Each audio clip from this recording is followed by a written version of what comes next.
সকলকে শুভ সন্ধ্যা। আমি অভিজিতের কথাগুলো শুনছিলাম।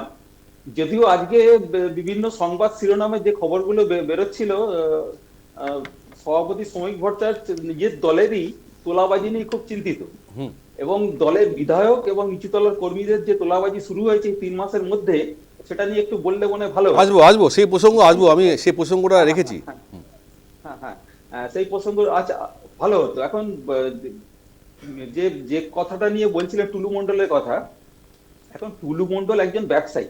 সে কার ঘনিষ্ঠ সেটা করছে, সেটা তদন্ত করবে, পুলিশ তদন্ত করবে। এখন সে দেখা যাচ্ছে 200 কোটি টাকা 4 বছর 5 বছরের মধ্যে দিয়েছে, কি বলে, ট্যাক্স দিয়েছে।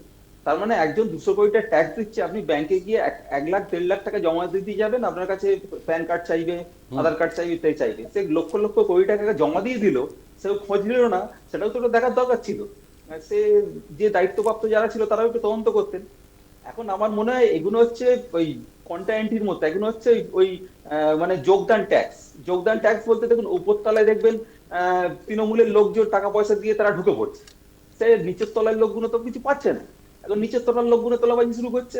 এখন ওপর তলায় করছে কি, এই যে গরু চোর যাকে বলতো, সেই গরু চোর তারা এখন বিজেপির এখন সাংসদ হয়ে গেছে। এখন তারা শুদ্ধ হয়ে গেছে।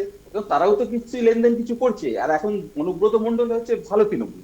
ভালো তৃণমূল মানে হচ্ছে বিজেপির অ্যানেক্স, মানে অ্যানেক্স বিল্ডিং, মানে ভায়া বিল্ডিং। এখানে সিট নেই।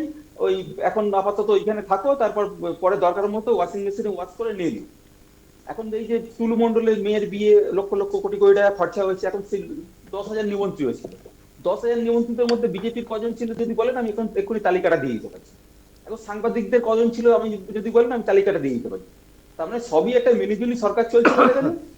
সেখানে এখন আর যে এই যে বললো বিদেশ থেকে ধরে আনবে, আগে তো এই ছিটকে ছেড়ে দিয়ে মেহুল চোস্কি, তার মানে বিজয় মালিয়া, ললিত মোদী, এইসব কোটি কোটি টাকা ব্যাংকের টাকা ঝেড়ে যারা পালিয়ে গেছে, সেগুলো একটু আগে ধরলে মানে ভালো হতো না? এখন দেখুন, আমরা এই যে কোটি কোটি টাকা উদ্ধার হলো, এই তো প্রথম নয়। আমরা তো আগেও দেখেছি পার্থ চ্যাটার্জি, অর্পিতা, এদের অর্পিতার পার্থ চ্যাটার্জি বান্ধবী বাড়ি থেকে কোটি কোটি টাকা উদ্ধার হচ্ছে। সেখান থেকে তাদের জেলে নিয়ে যাওয়া হলো, জেল খাটলো খেলো, আলটিমেটলি লাভটা কি হলো? কোনো ট্রায়াল হলো কি? ট্রায়াল হলো না, আমরা দেখতেও পেলাম না।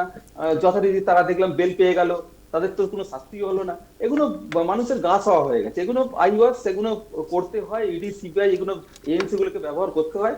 ব্যবহার করে পরে তারা আগামী দিনে বিজেপিতে জয়েন করবে, তারা শুদ্ধ হয়ে যাবে।